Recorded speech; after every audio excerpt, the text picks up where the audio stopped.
Madirina. Ey, қайда жүресің? Сағат қанша болды? Алтыға братанның işteydi de жұмыста. Алтыға екен ор. Нені істеп жүресің кеше түнгі чейіне?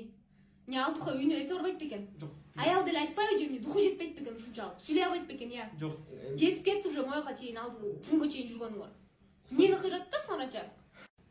Madirina pis деген.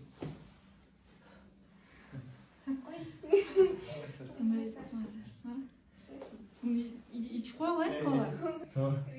Ey Emre son oldu yazdım. Ay küçüğüm qanday? Жақсы. Ay taksisin be? Ha? Boşsun mu? Boşsun mu eke? Hem ne boş жүресің, iştemейсің. Тамаша küçüğüm. Ay аэропортқа барып кеш керек болып отыр. Тиги күйөө olan Багдулетик. İştеп атқан ақша салып өйтті, ошоны тозып алайынчы. Барып келген қанша болады? 900 болады бәке. Ой küçüğüm 1000 сом берейін. Жоқ бәке мен. Ой жөтүчөм мен 1000 сом берейін. Нормально егер. Ya küçüğüm аябай катуу айтат экенсиң, я. Мен былтыр мындан да катуу айдашмын. Анне быйыл бирдеме болду? Жоқ бәке, ушундай прикол болчу түшүнбөй калбадыңыз ба?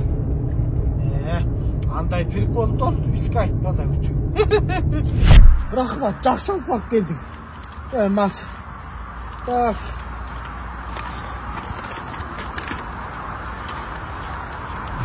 Ay Багдулетик. Sen 900 сом эле салган турбайсың. Ой, ең күдүвар болуп эле Россиядан МТС'тин приложениясы менен Мбанкка эле прямой салчы. Комиссия да албайт, иттей союн. Мбанкка эле салып койчу. Ооба, МТС'тин приложениясы. Не? Мында бакчы мен мейл табам. Канча сом болду эле? 1000 сом дегенсиз бәке. 900 эле кыла бергенби? Мейлі айттым эле го бәке сизге. Ay жок дегенде гүлайт этип келдик айланып. Қатын деп елдің көзінше айтуға болады ма, болмай ма? Духыңа байланысты. Духың болса айтасың, духың болмаса тыныш отыра бер, таяқ жеп қаласың.